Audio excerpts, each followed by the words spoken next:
بسم اللہ الرحمن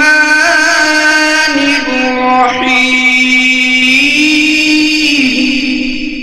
لا الہ الا اللہ محمد رسول اللہ لا الہ الا اللہ محمد رسول اللہ۔ اللہ کے نبی فرماتے ہیں جو عورت خوشبو لگائے اور پھر کسی قوم کے پاس سے گزرے، خوشبو لگائے پھر کسی قوم کے پاس سے گزرے اور اس کی خوشبو نہ محرم مردوں تک پہنچے، نہ محرم ناک اس عورت کی خوشبو کو سونگے، فتویٰ سنیے امام کائنات کا، امام اعظم کا، امام الانبیاء کا، محمد الرسول اللہ کا۔ اللہ کے نبی اس عورت کے بارے میں کیا کہہ رہے ہیں جو خوشبو لگا کے اپنے گھر سے نکلتی ہے، غیر مرد عورتوں، غیر مردوں کے پاس سے گزرتی ہے، اس کی خوشبو ان غیر مردوں کے ناکوں میں پہنچتی ہے۔ اللہ کے نبی فرماتے ہیں فَهِيَ زَانِيَةٌ زَانِيَةٌ زَانِيَةٌ، یہ بدکار ہے، بدکار ہے، بدکار ہے۔ اپنی بیویوں کو تیار کروا کے شاپنگ کے لیے پانڈا مارکیٹ میں بھیجنے والوں، اتوار بازاروں میں بھیجنے والوں، ان کو شادی ہال میں فنکشن اٹینڈ کرنے کے لیے بھیجنے والوں، اور یہ بودی دلیل دینے والوں کہ مولانا ہماری بیوی ٹھیک ہے، ہماری بیوی پارٹی اٹینڈ کرنے کے لیے شادی ہال میں جاتی ہے لیکن وہ پرفیوم نہیں لگاتی، کیا وہ میک اپ کر کے نہیں جاتی، کیا فیس پاؤڈر اس کے چہرے پہ نہیں لگا ہوتا، آئی لائنر، لپ لائنر، آئی شیڈ، یہ تمام چیزیں وہ استعمال نہیں کرتی، اور کیا ان تمام چیزوں میں خوشبو نہیں ہے؟ خوشبو کا تو میدان ہے، باڈی پرفیوم الگ ہے، ہیئر پرفیوم الگ ہے، ایٹم جتنے ہیں میک اپ کے سارے خوشبوؤں میں بھرے ہوئے ہیں۔ اور تیری بیوی ہے، تو نمازی ہے، تو حاجی ہے، تو جہادی ہے، تو مجاہد ہے، تو داڑھی والا ہے، تو نیک ہے، تو صدقہ خیرات کرنے والا ہے، لیکن بیوی تیری چوڑیاں پہن کر، زیور پہن کر، میک اپ کر کے شادی ہال میں جا رہی ہے، غیر مردوں کے پاس سے گزرتی ہے۔ ارے گزرتی ہی کہاں ہے، شادی ہال کے اندر کھانا سرو کرنے والے غیر مرد ہیں، بیرے آ کر ان کے سامنے کھانا رکھتے ہیں۔ دیوس اپنی بیوی کو غیر مردوں کے سامنے چھوڑ دیتا ہے، وہ اس سے ڈیمانڈ کرتی ہے، وہ سالن ختم ہونے پہ ٹرے لا کے اس کے سامنے رکھتا ہے۔ محمد رسول اللہ صلی اللہ علیہ وسلم فرماتے ہیں جو عورت خوشبو لگا کے گھر سے نکلتی ہے غیر محرم مردوں تک اس کی خوشبو پہنچتی ہے۔ فَهِيَ زَانِيَةٌ زَانِيَةٌ زَانِيَةٌ، یہ بدکار ہے، بدکار ہے، بدکار ہے۔ اللہ کے لیے اپنے گھروں کو بدلو، اللہ کے لیے اپنی عورتوں کی اصلاح کرو۔ عورت کو خوشبو لگانا جائز ہے اپنے خامد کے لیے، وہ اپنے خامد کے لیے بنے، اس کا سارا زیور، اس کا سارا میک اپ، اس کے سارے بہترین کپڑے، اس کے بہترین لباس، اس سب چیزوں کا حقدار صرف اس کا خامد ہے۔ لیکن افسوس اس بغیرتی نے ہمارے گھروں کی کیفیت ہی بدل دی ہے۔ خامد کے لیے جب عورت گھر میں ہو، یہ بیچارہ تھکا ہارا ٹوٹا بھجا ہوا گھر آتا ہے، وہی وہ لہسن کی بو، چٹنی کی بو، ادرک کی بو، پیاز کی بو کچن کے اسی گندے مندے کپڑوں میں اس کے پاس آ جاتی ہے، جس کے لیے سب کچھ کرنا ہے۔ اور اگر یہ بیوی سے کہے آج آپ کی ڈنر پارٹی ہے فلاں فیملی کے گھر، اور یہ اطلاع اس کو آدھا گھنٹہ پہلے دے دے، وہ تیار ہوگی یا اس سے لڑائی کرے گی؟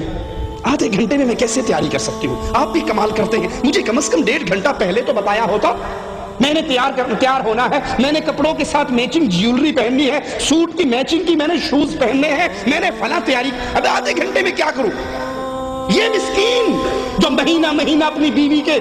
چہرے پر کوئی رنگت نہیں دیکھتا، کوئی خوشبوئیں نہیں دیکھتا، اچھا لباس نہیں دیکھتا، وہی گندے مندے کپڑوں میں گھر میں گھومتی ہے، جب یہ پارٹی اٹینڈ کرنے کے لیے نکلتی ہے،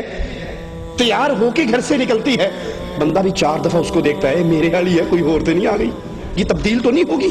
میں نے تو اس کو کبھی اس شکل میں نہیں دیکھا، ساری زینت، ساری خوشبوئیں، سارا میک اپ، ساری جیولری، سارے سیٹ اس کو تب یاد آتے ہیں جب جا کر عورتوں میں فخر کرنا ہو، جب عورتوں میں پیش ہونا ہو، جب عورتوں کے اندر اپنے آپ کو اونچا دکھانا ہو، جب ان کے لیے سب کچھ یاد آ جاتا ہے۔ اور خامد جو اس کی عزت ہے، خامد جو اس کی جنت ہے، خامد جو اس کی جہنم ہے، جس کی طرح سے جنت ملنے والی ہے یا جس کی نافرمانی سے جہنم ملنے والی ہے، اس مسکین کا کوئی حق نہیں ہے۔ رسول اللہ صلی اللہ علیہ وسلم فرماتے ہیں، مسند احمد میں ہے، اللہ کے نبی نے فرمایا جو عورت خوشبو لگائے پھر مسجد میں جائے، اتوار بازار کی بات نہیں، پانڈا مارکیٹ کی بات نہیں، شادی ہال کی بات نہیں، فنکشن اٹینڈ کرنے کی بات نہیں، یہاں مسجد کی بات ہے، بیت اللہ کی بات ہے، اللہ کے گھر کی بات ہے۔ فرمایا جو عورت خوشبو لگائے مسجد میں جائے اس حال میں کہ اس کے جسم سے خوشبو آ رہی ہو، اس کی نماز قبول نہیں ہوتی۔ خوشبوئیں لگا کر غیروں کے گھروں میں جانے والیوں، خوشبو لگا کے شاپنگ کرنے والیوں، میک اپ کر کے شادی ہال میں جانے والیوں، محمد کریم کی بات، زیدی کی بات نہیں، سید صاحب کی بات نہیں، شاہ صاحب کی بات نہیں، مولوی شیخ کی بات نہیں، امام الانبیاء کی بات ہے، جس کا تم نے کلمہ پڑھا ہے، جس کا تم کلمہ پڑھ کے اسلام کے دائرے میں داخل ہوئی ہو۔ محمد کریم فرما رہے ہیں جو عورت خوشبو لگا کے مسجد میں جاتی ہے نماز پڑھنے کے لیے، اس کی نماز اس وقت تک قبول نہیں ہوتی جب تک وہ غسل جنابت کی طرح غسل نہ کر لے۔ جیسے فرضی غسل ہے، جنابت کا غسل ہے، اگر وہ جنابت کے غسل کی طرح غسل کرتی ہے پھر اس کی نماز قبول ہوتی ہے، اگر وہ غسل جنابت کی طرح غسل نہیں کرتی تو اس کی نماز قبول نہیں ہوتی۔ عورت کا محرم کے بغیر سفر کرنا جائز نہیں ہے۔ اسلام بے حیائی و فحاشی کے راستوں کو کیسے روک رہا ہے؟ بخاری و مسلم میں ہے، اللہ کے پیارے حبیب علیہ الصلوۃ والسلام نے فرمایا کوئی عورت سفر نہ کرے الا مع ذی محرم، سوائے اس کے کہ اس کے ساتھ کوئی محرم رشتہ دار ہو۔ سائل کھڑا ہو کر کہتا ہے یا رسول اللہ صلی اللہ علیہ وسلم، میں نے اپنا نام آپ کے ساتھ جہاد پہ جانے کے لیے غزوے میں لکھوایا ہے، اس حال میں کہ میری بیوی حج کے لیے جا رہی ہے، میں جہاد فی سبیل اللہ میں جا رہا ہوں، بیگم صاحبہ حج کرنے کے لیے جا رہی ہے۔ رسول کریم علیہ الصلوۃ والسلام اس کے جہاد کے سفر کو کینسل کرنے کا حکم دیتے ہوئے فرماتے ہیں جہاد کا ارادہ ختم کر دو، ترک کر دو، اپنی بیوی کے ساتھ جاؤ، اس کو حج کرا کر لاؤ۔ حج کا سفر کتنا مبارک سفر ہے، حج کا سفر کتنا عظیم سفر ہے، اس سفر کے اندر بھی عورت کا بغیر محرم کے حج پہ جانا جائز نہیں ہے، غیر محرم عورت کی طرف قصداً دیکھنا جائز نہیں ہے۔ قرآن حکیم میں مالک فرماتا ہے قل للمؤمنین، کہو اہل ایمان کو یغضوا من ابصارہم، اپنی آنکھوں کو جھکا کر رکھے، اپنی آنکھوں کو نیچا رکھے، ویحفظوا فروجہم، اپنی شرمگاہوں کی حفاظت کریں، ذالک ازکا لہم، یہ ان کے لیے زیادہ بہتر ہے، یہ ان کے لیے ان کی طہارت کے لیے ان کی پاکیزگی کے لیے بہتر ہے۔ ان اللہ خبیر بما یصنعون، اور اللہ جانتا ہے جو کچھ تم کرتے ہو۔ ہاں اگر کوئی شادی کرنے کا ارادہ رکھتا ہے تو اپنی منگیتر کو ایک نظر دیکھ سکتا ہے۔ اللہ کے نبی علیہ الصلوۃ والسلام نے اپنے ایک صحابی سے کہا اس کی شادی کی خبر سن کر کہ تو اپنی منگیتر کو ایک نظر دیکھ لے، ایک نظر دیکھ لے، یہ تیرے لیے تمہاری آئندہ زندگی کے لیے زیادہ بہتر ہے۔ اور یہ دلیل ہے کہ چہرے کا پردہ کرنا ضروری ہے۔ ایک نظر دیکھنا دلیل ہے کہ چہرے کا پردہ ہے۔ شریعت چہرہ چھپانے کا حکم دیتی ہے، کیوں؟ اگر چہرہ کھلا ہوتا، اگر چہرہ ننگا ہوتا تو ایک نظر دیکھنے کا کیا مطلب؟ وہ تو کہیں بھی اس کو دیکھ سکتا ہے۔ جو منگیتر کو حکم دیا گیا جاؤ ایک نظر اس کو دیکھو، اس کا مطلب ہے مومنہ عورت کا چہرہ چھپا ہوا رہتا ہے، ڈھکا ہوا رہتا ہے، وہ صرف اپنے منگیتر کے لیے ایک لمحے کے لیے اپنے چہرے کو ننگا کر کے اپنے منگیتر کو چہرہ دکھا سکتی ہے۔ جس طرح عورتوں پر نظر ڈالنا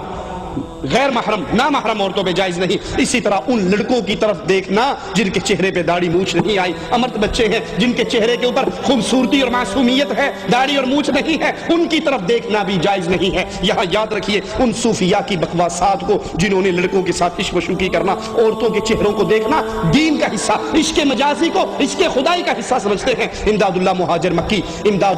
مکی علماء دیوبند کے بہت بڑے عالم ہیں، اپنی کتاب شمائم امدادیہ میں لکھتے ہیں کہ عورت کا نظارہ کرنا، عورت کو دیکھنا، عورت کے چہرے کی طرف دیکھنا حقیقت میں اللہ کو دیکھنا ہے۔ عورت مرد کا مظہر ہے، مرد اللہ کا مظہر ہے، لہذا عورت اللہ کی مظہر ہوئی تو عورت کو دیکھنا حق تعالیٰ کو دیکھنے کے برابر ہے، مشاہدہ کرنا چاہیے۔ اسلام اس بے حیائی اور فحاشی کے راستے میں رکاوٹ کھڑی کرتا ہے۔ مرد کی شرمگاہ نہ دیکھے، عورت کی شرمگاہ نہ دیکھے، مرد کی شرمگاہ نہ دیکھے، عورت کی شرمگاہ نہ دیکھے، مرد ننگے مرد کو نہ دیکھے، عورت ننگی عورت کو نہ دیکھے۔